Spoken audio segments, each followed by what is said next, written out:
Mudumalai tiger റിസർവിലെ forest സഫാരിയെക്കുറിച്ചാണ് ഇന്ന് നമ്മുടെ video ചെയ്യാൻ പോകുന്നത്. തമിഴ്നാട് സ്റ്റേറ്റിലെ നീലഗിരി ജില്ലയിലാണ് മുതുമല നാഷണൽ പാർക്ക് സ്ഥിതി ചെയ്യുന്നത്. ഗൂഡല്ലൂരിൽ നിന്നും ഏകദേശം 17 കിലോമീറ്റർ ദൂരമാണ് മുതുമലയിലേക്കുള്ളത്. തമിഴ്നാട് ഫോറസ്റ്റ് ഡിപ്പാർട്ട്മെൻറ്റിൻ്റെ കീഴിൽ എല്ലാ ദിവസവും രാവിലെ 7 മണി തൊട്ട് 9 മണി വരെയും വൈകിട്ട് 3 മണി തൊട്ട് 6 മണി വരെയും മുതുമലയിൽ സഫാരി അവൈലബിൾ ആണ്. ബസ് സഫാരി ആണെങ്കിൽ പെർ ഹെഡ് 340 രൂപയും ജീപ്പ് സഫാരി ആണെങ്കിൽ ഒരു ട്രിപ്പിന് 4200 രൂപയുമാണ് ചാർജ് വരുന്നത്. ജീപ്പ് സഫാരിയിൽ 6 തൊട്ട് 8 പേർക്ക് വരെ യാത്ര ചെയ്യാവുന്നതാണ്. അത്യാവശ്യം നല്ല അനിമൽ സൈറ്റിംഗ് ഉള്ളൊരു റൂട്ടാണ് മുതുമല സഫാരി റൂട്ട്.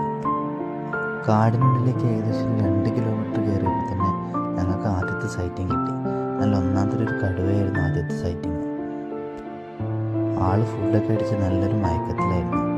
ഞങ്ങളെ വണ്ടിയുടെ സൗണ്ട് കേട്ടപ്പോൾ ചെറുതായിട്ട് എണീറ്റൊന്ന് തലപോക്കി നോക്കി അവിടെ തന്നെ കിടന്നു ആള്. അങ്ങനെ കടുവയൊക്കെ കണ്ട് മുന്നോട്ട് പോയപ്പോഴാണ് ഒരു മാൻകൂട്ടം ഓടി വരുന്നത്. ഏതോ അനിമൽ അറ്റാക്ക് ചെയ്യാൻ വരുന്നതുകൊണ്ടാണ് അവരിങ്ങനെ കൂട്ടമായിട്ട് ഓടിയിരുന്നത്. അതുകൊണ്ട് തന്നെ അവർ വളരെ അലേർട്ടായിട്ടായിരുന്നു നിന്നിരുന്നത്. ഞങ്ങൾ കുറച്ചുകൂടെ ഫ്രണ്ടിലേക്ക് പോയപ്പോഴാണ് ഇവരിങ്ങനെ കൂട്ടമായി ഓടിയതിൻ്റെ കാരണം ഞങ്ങൾക്ക് മനസ്സിലായത്.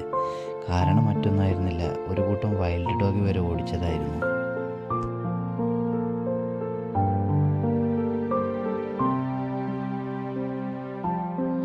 അങ്ങനെ കുറച്ചുകൂടെ ഫ്രണ്ടിലേക്ക് പോയപ്പോഴാണ് ഞങ്ങളൊരു ആനക്കൂട്ടത്തെ കണ്ടത്. കൂട്ടത്തിലൊരു കുട്ടിക്കൊമ്പനുണ്ടായിരുന്നു. ആൾ നല്ല പാല് കുടിക്കുന്ന ധൃതിയിലായിരുന്നു. അങ്ങനെ കുറച്ചും കൂടി ഫ്രണ്ടിലേക്ക് പോയപ്പോൾ നല്ല ഒന്നാമത്തെ ഒരു സൈറ്റിംഗ് കൂടെ കിട്ടി. ആള് മറ്റാരുമല്ല, നല്ല ഒന്നാമത്തെ ഒരു പുള്ളിപ്പുലിയായിരുന്നു.